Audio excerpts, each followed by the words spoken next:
Hi welcome to 9 webs. Polling మరో 12 రోజులు ఉండడంతో పొలిటికల్ పార్టీల నాయకులు ఉరుకులు పరుగులు తీస్తున్నారు.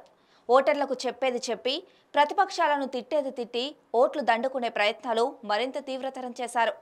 మరి ఆ ప్రచారాలు ఎలా సాగుతున్నాయో ఓ లుక్కేద్దాం రండి.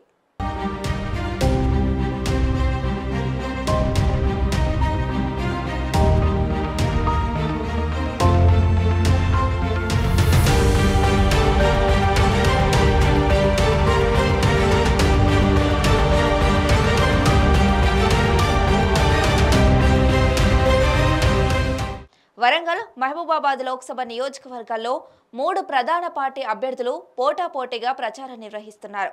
ఒక పక్క ఎండలు దంచికొడుతున్నా ఓట్ల కోసం తప్పదంటూ ఓటర్ల తలుపు తడుతున్నారు. ఓట్లను ఆకట్టుకునేందుకు తమ అనుభవాలను రంగరించి అమలు చేస్తున్నారు. ఉన్న అతి తక్కువ సమయంలో ఓటర్లను వీలైనంత మేరకు కలుసుకోవాలని తాపత్రయపడుతున్నారు. ఇంటింటి ప్రచారాలు, సభలు, సమావేశాలతో, రోడ్డు షోలతో ఓటర్లను బుట్టలేసుకునే పనిలో నిమగ్నమయ్యారు. కాంగ్రెస్, బీజేపీ, బీఆర్ఎస్ అభ్యర్థులు పార్టీ శ్రేణులను సమన్వయం చేసుకుంటూ మరోపక్క ఓటర్ల దృష్టిలో పడేందుకు ఉక్కిరిబిక్కిరవుతున్నారు. వరంగల్ లోక్సభ స్థానంలో బీఆర్ఎస్ అభ్యర్థి ఖరారు కాస్త ఆలస్యం కావడంతో ఈ స్థానంలో ఎన్నికల ప్రచారంలో బీఆర్ఎస్ కొంత వెనుకబడినది. కేసీఆర్ బస్సు యాత్ర నిర్వహించడం ద్వారా ప్రచారానికి కొంత ఊపును తీసుకువచ్చే ప్రయత్నం చేశారు. జనగామ నుండి సాగిన ఆయన బస్సు యాత్ర హనుమకొండలో ముగిసింది. కేసీఆర్ బస్సు యాత్రతో పాటు హరీష్ రావు, కేటీఆర్లు కూడా తమ వంతుగా వరంగల్, మహబూబాబాద్ నియోజకవర్గాల్లో ఎన్నికల ప్రచారాన్ని నిర్వహిస్తున్నారు. బీఆర్ఎస్ అభ్యర్థులు కేసీఆర్ బస్సు యాత్ర, హరీష్ రావు, కేటీఆర్ రోడ్డు షోలపై గంపెడు ఆశలు పెట్టుకున్నారు. అసెంబ్లీ ఎన్నికల ఓటమి నుంచి ఆ పార్టీ నేతలు, కార్యకర్తలు ఇంకా తేరుకోలేదు. ఎన్నికల ప్రచారంలో ఇంకా చురుకుగా పాల్గొంటున్నట్టు కనిపించడం లేదు. పైగా చాలా మంది బీఆర్ఎస్ ముఖ్య నేతలు, కార్యకర్తలు కాంగ్రెస్లో చేరడంతో దాని ప్రభావం ఎన్నికల ప్రచారంపై పడుతోంది. మొత్తంగా ఈ ఎన్నికలు బీఆర్ఎస్కు పరువుతో పోరాటంగా మారాయి. అప్పుడెప్పుడో ఒక ఎమ్మెల్యే హనుమకొండ నుంచి గెలవడం మినహా ఉమ్మడి వరంగల్ జిల్లాలో బీజేపీకి పెద్ద పట్టు లేదు. పార్టీకి తగినంత బలం కూడా లేదు. గడిచిన 5 ఏళ్లలో బీజేపీ ఉమ్మడి జిల్లా వ్యాప్తంగా కాస్త క్రేజ్ పెరిగింది. బీజేపీ అనగానే మోదీ అంటూ గ్రామీణ ప్రాంతాల్లో ముద్రపడిపోయింది. ఉమ్మడి వరంగల్ జిల్లాలోని వరంగల్, మహబూబాబాద్ లోక్సభ నియోజకవర్గాల్లో పాగా వేసేందుకు బీజేపీ రాష్ట్ర నాయకత్వం వ్యూహాత్మకంగా పావులు కదుపుతోంది. ఒక దశలో పార్టీకి అభ్యర్థులు దొరుకుతారా అనుకుంటున్న సమయంలో బీఆర్ఎస్ నుంచి వచ్చిన ఆరూరి రమేష్ను వరంగల్ ఎంపీ బరిలోకి దింపింది.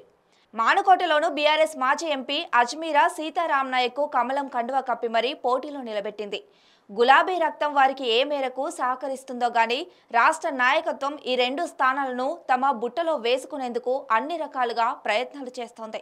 పోలింగ్ బూత్ల వారీగా ఉన్న శక్తి కేంద్రాల బాధ్యులతో బీజేపీ ముఖ్య నాయకులు ప్రతినిత్యం ఫోన్ కాన్ఫరెన్సులు నిర్వహిస్తూ క్షేత్రస్థాయి పరిస్థితిని అంచనా వేస్తున్నారు.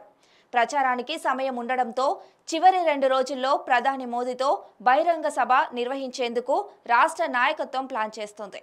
రాష్ట్రంలో అధికారంలో ఉన్న కాంగ్రెస్ పార్టీకి ఈ లోక్సభ ఎన్నికలు ప్రతిష్టాత్మకంగా మారాయి. ఈ ఎన్నికల్లో మెజారిటీ స్థానాలను గెలుచుకుంటే గానీ ఢిల్లీలో రాష్ట్ర ప్రభుత్వానికి మర్యాదకు మంచినీళ్లైనా ఇస్తారు. లేదంటే కేంద్రం నుంచి నిధుల కోసం చెప్పులు అరిగేలా తిరగాల్సిన పరిస్థితి ఏర్పడనుంది. కాంగ్రెస్ పార్టీ వరంగల్ ఎంపీ అభ్యర్థిగా కడియం కావ్య, మానుకోట బరిలో పోరిక బలరాం నాయక్ నిలిచారు. వీరిలో కావ్య రాజకీయాలకు కొత్త కాగా పోరిక గతంలో కేంద్ర మంత్రిగా కూడా పనిచేసిన అనుభవం ఉంది. అదే అనుభవంతో పాటు అధికార పార్టీ అండదండలతో ఆయన ప్రచారంలో దూసుకుపోతున్నారు. ఇక వరంగల్లో కడియం కావ్య తన తండ్రి స్టేషన్ గన్పూర్ ఎమ్మెల్యే కడియం శ్రీహరి అడుగుజాడల్లో గెలుపు కోసం ముమ్మర ప్రయత్నాలు చేస్తోంది. వరంగల్ లోక్సభ స్థాన పరిధిలోని పార్టీ అన్ని మండల కేంద్రాల్లో రోడ్ షో లేదా జన సమీకరణతో కార్నర్ సమావేశాలకు ప్లాన్ చేసింది.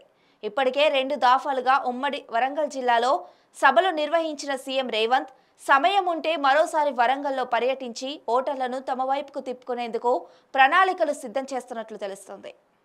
ఇదండి పోరుగల్లు ఉరుకుల పరుగుల రాజకీయ ప్రచారం ఒక చిత్రం. మరోసారి మరో పార్లమెంటు నియోజకవర్గంతో మళ్ళీ కలుద్దాం. ఇలాంటి మరిన్ని అప్డేట్స్ కోసం చూస్తూనే ఉండండి 9 వెబ్స్.